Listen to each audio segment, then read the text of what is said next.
guess the question is, who am I? Let's find out.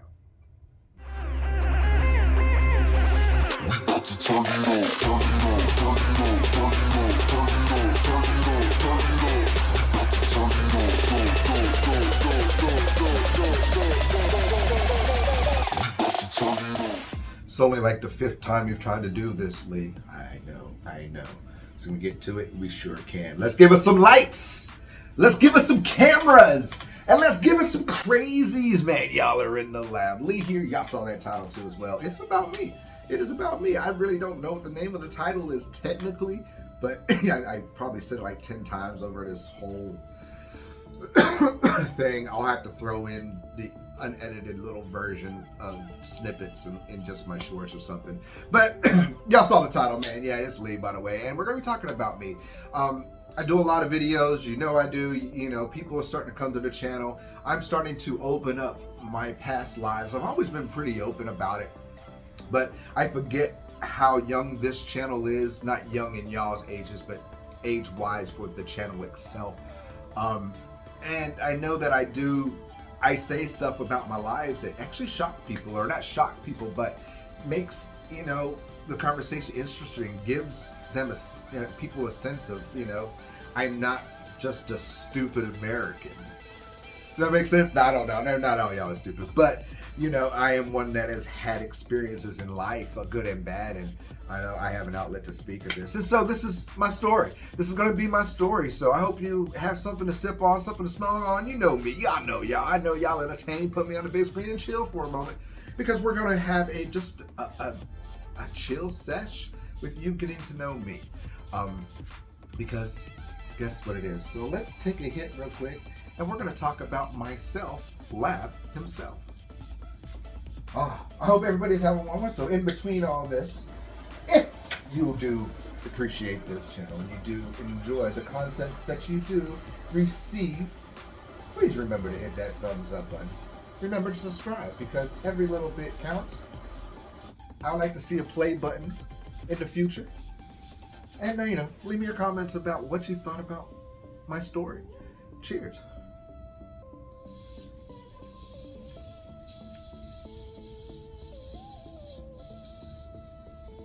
With me opening up, this is like my 8th or 6th hit trying to film this. So I get there, and it was funny because I had actually got interrupted. I was like 9 minutes through, and the spider was coming down, and I got him. That's what you're seeing right here. I got him. But yep, it was just like, God dang it. It just happens. So it's going on. We good though. We good now. We moving. We rambling. The mouth is open, and we're gonna get it moving. So who is Lee? Who's Lab? Who's the crazy Lab there? Well, Lee is actually Lee Allen Boggess. My name is Lee Allen Boggess the 4th, actually. I was born on June 3rd, 1981. That is correct. And I am named after my father, whose father has named him after him, Lee Allen Boggess the 3rd. So I'm the 4th. I'm to the 4th power. And I was born in actually Salt Lake City, Utah. Ogden Air Force Base, to be precise. At like 4 something in the morning. My mom said I was in a hurry to come out. She wasn't in labor long. I was hurried to see the world, and I was like, okay, cool, yay, you know me. But I don't remember that. I don't, we probably do, but I don't remember that. So we're gonna skip to about maybe go to 3 years when I can fully remember, start completely comprehending memory. I remember we living in England. It was dark outside, snowing outside, and I remember my biological father actually getting on a bus and leaving.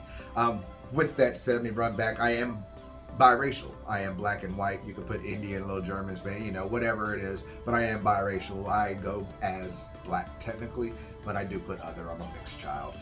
But with that, I saw my dad get on a bus and leave, my biological father leave, and I never saw him again until I was about 15, but we'll get there. We'll get there. But we did live in England. It was in England, Bentwaters Air Force Base, to be precise. We lived there for a good moment. I remember my nanny was named Sheila, and her husband was a Jamaican Brit. And I remember that. And they had a daughter named Rosie. I'm in my back of my head. You see me put my mind in, and I remember a little. I remember a lot about England, actually. A few things. I remember watching Ferris Bueller's Day Off, Ghostbusters. I remember building myself my own little computer, like when computers were just starting to be put out there. We were seeing it in movies. And flying kites, learning how to ride bikes, seeing snow. I mean, there was a few things, Yeah, and it goes around, a few things.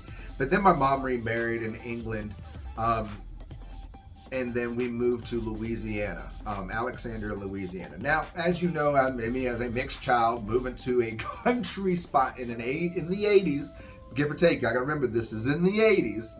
And I talked British. I was this mixed kid in this country ass town, and to me, Louisiana, actually, it was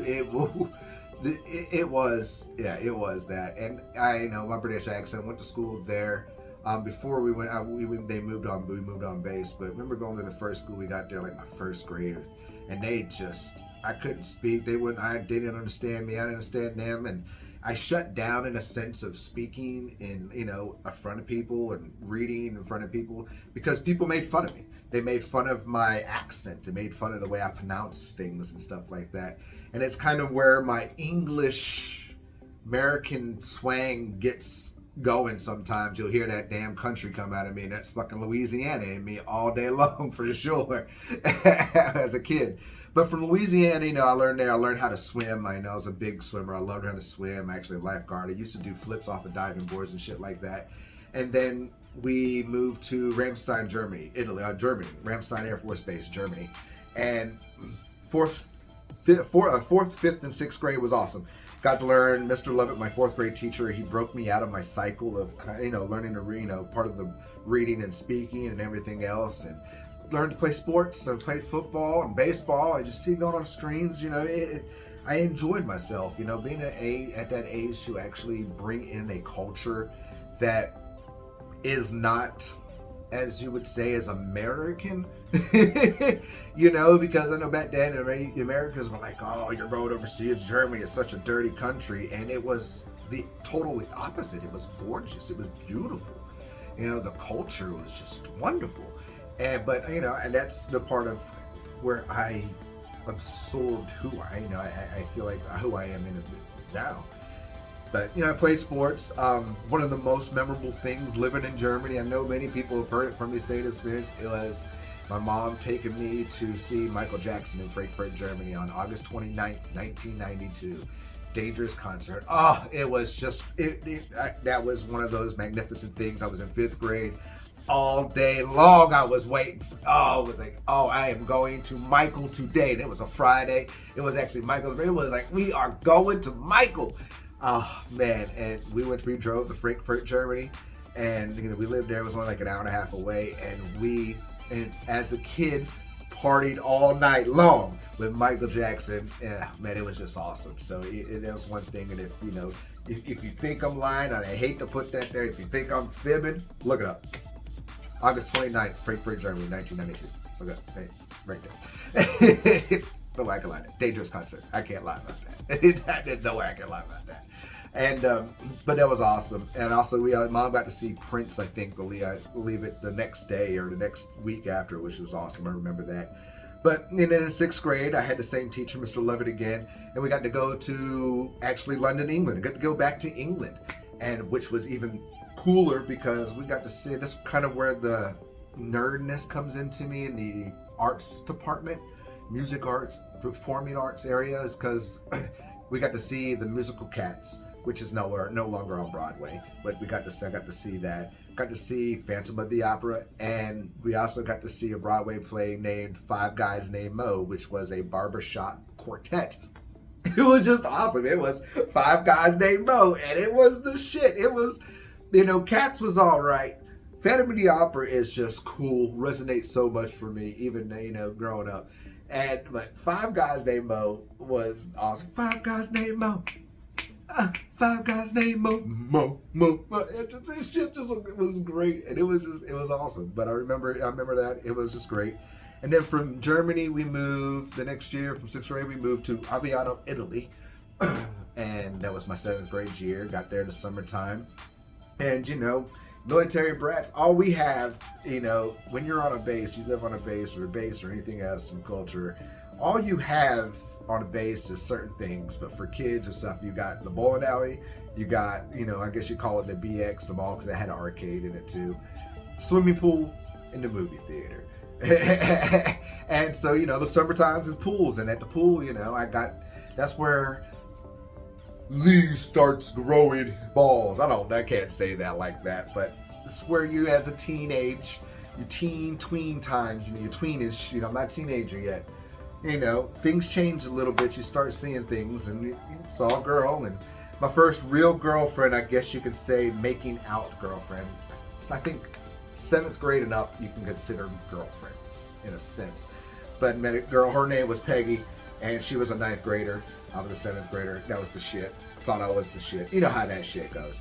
But I got to, going to Italy, started playing basketball, played on a little traveling team for basketball, which was awesome because we got to go to different places around Europe again. And then I played baseball, was able to play for European Little League.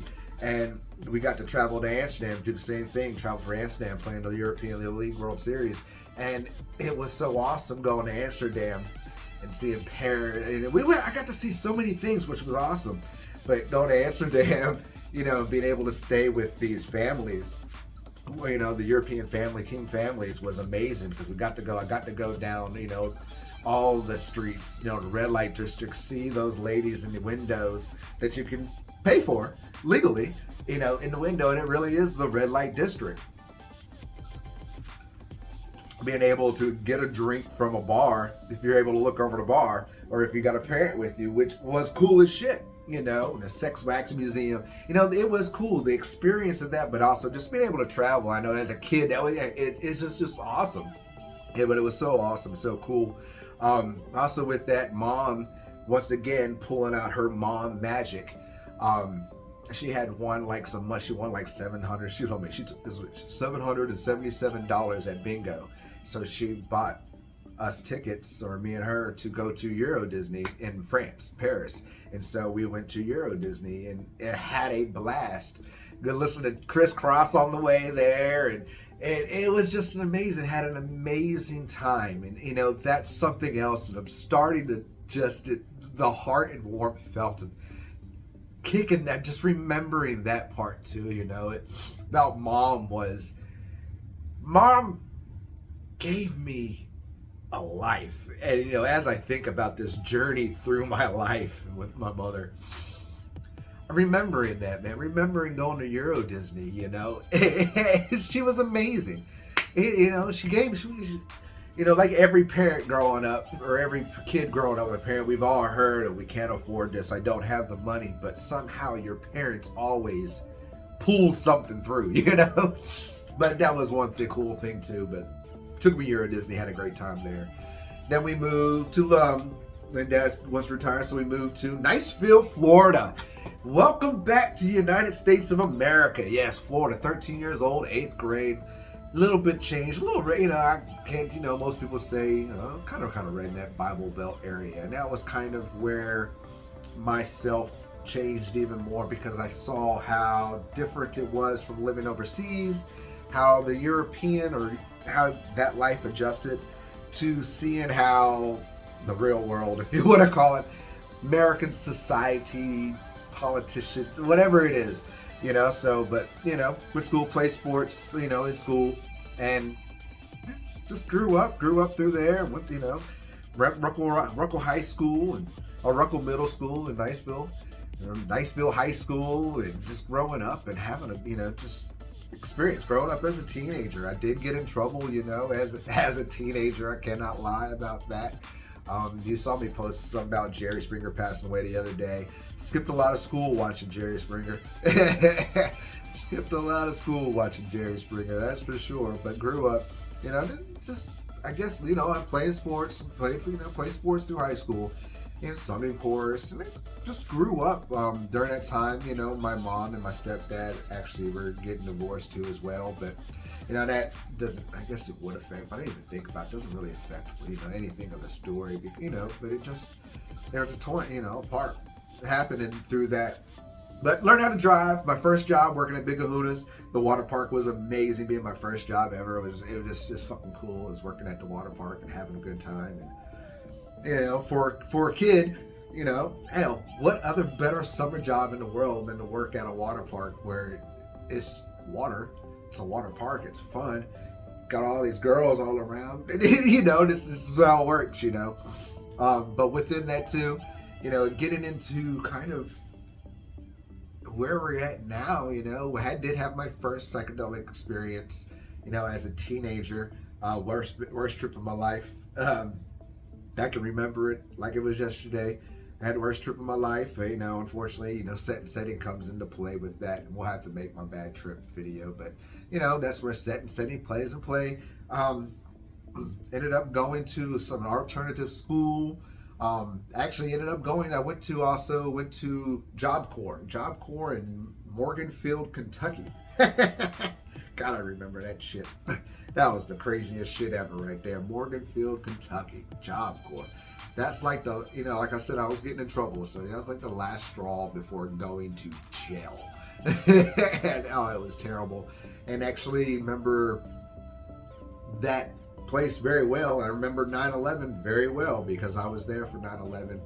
Actually, it was kind of fucked up because as 9/11 was going on, in a sense, you know, a fight broke out in the lunchroom, and then it rolled out into the bus. I got hit in the head with one of those small fire extinguishers, and oh yeah, and then you get to see, you know, the stuff on television happen, and so that was a crazy moment in time.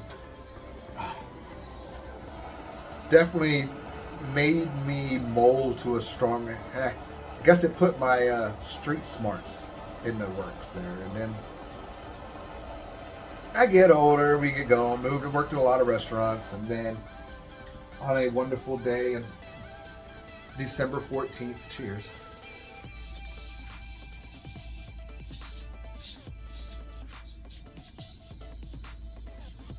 In 2010, the most wonderful thing in my life happened. My wife at the time gave birth to a 5 pound, 16 ounce baby girl, ready, kicking for the world. And magical moment, something that, you know, those things in life you'll never forget. And she was the most beautiful little thing I've ever seen in my entire life. And she came out with this little birthmark on her nose, and you know, it's not really a birthmark, it is phased, but it's still there. And it was an angel kiss. We call it angel kisses. You know, I understand that now more. But call it an angel kiss. It was an angel kiss. And even to this day, when she flares up or she's having fun, or, you know, you can see it flares up. You can see the angel kiss going up. Like, she, you know, she's having a good time. And even when she's mad, though, she's like, it comes up. But that was one of the wonderful times of my life.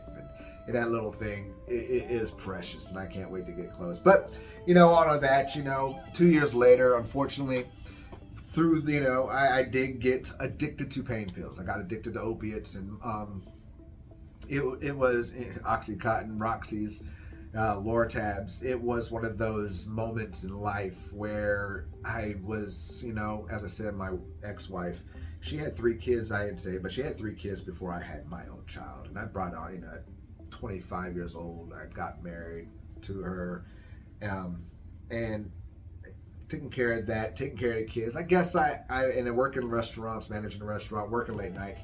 I guess I was looking, probably running away. And I look at it now, I was running away from the stress that I was holding in, because I really wasn't speaking about my stress. So I was just hiding it, I guess, self-medicating, if you call it. And I got deep into fucking pills. And then, you know, like I said, about 2 years later, it bundled up, you know.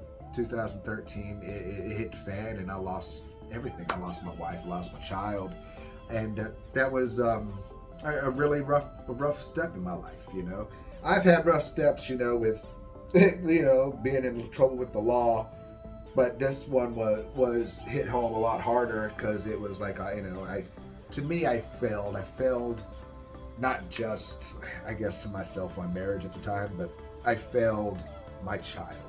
And those children too, because I can't just not say they weren't, part of my life.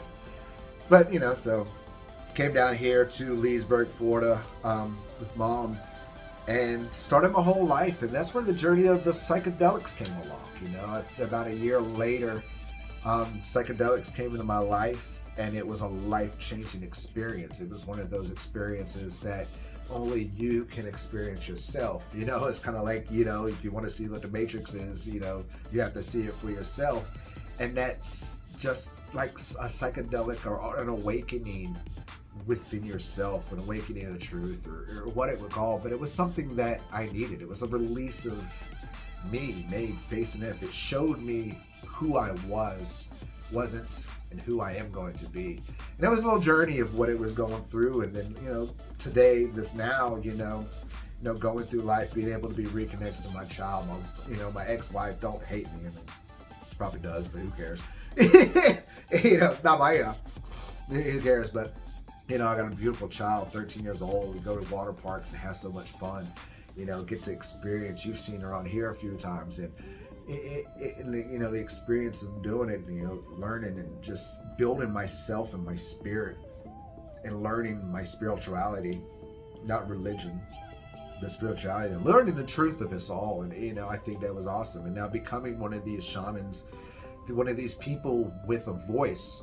I am so blessed to, for that, be able to say that, for y'all to mention, that I do make you feel good, on a bad day. It's good, I make you smile. It's good energy. And that's something I've learned, especially in the last couple of months, going with mom passing, mom passing away a few months ago, and, going through that whole cycle, and, with it all,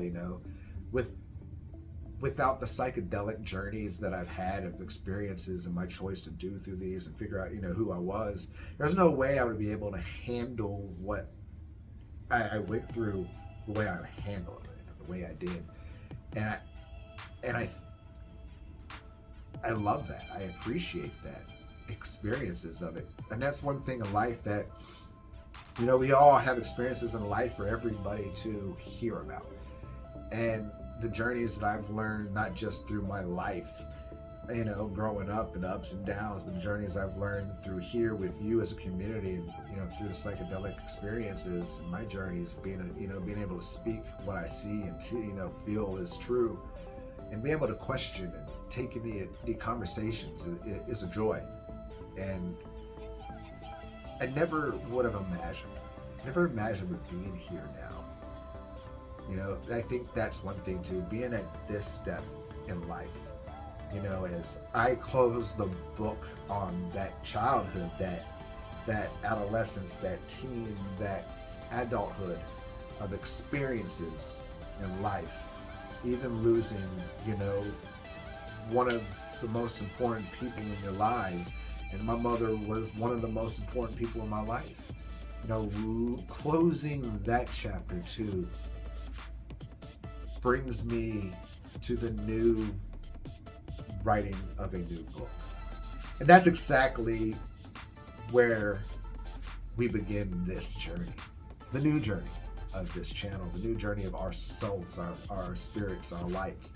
That's where now we take this past book that we've all read, written ourselves, or watched be read, and we start writing our own books. It felt good to do this because, I know this is a way different. This is me. This is nothing, exciting to me because I get to sit down and reminisce and close this chapter of my life to open up and write a new chapter. And feels good to do this. It feels good for you to be now in my life fully. And isn't that what we all want? Somebody to not just listen, not just to experience with, but somebody to just be able to be like, I like that person. Keeps it real. Doesn't hold it back. I don't know how to say that. I don't know how to put it, but you know what I mean. Let's take it here. I've kept you here for a good minute. I do apologize for your time. I do thank you for your time, too, as well. You know, my story is as important as your story. Is important as your story, to say the least. It is. Your story is as is more important than my story. But it's a story that needs to be told. Cheers.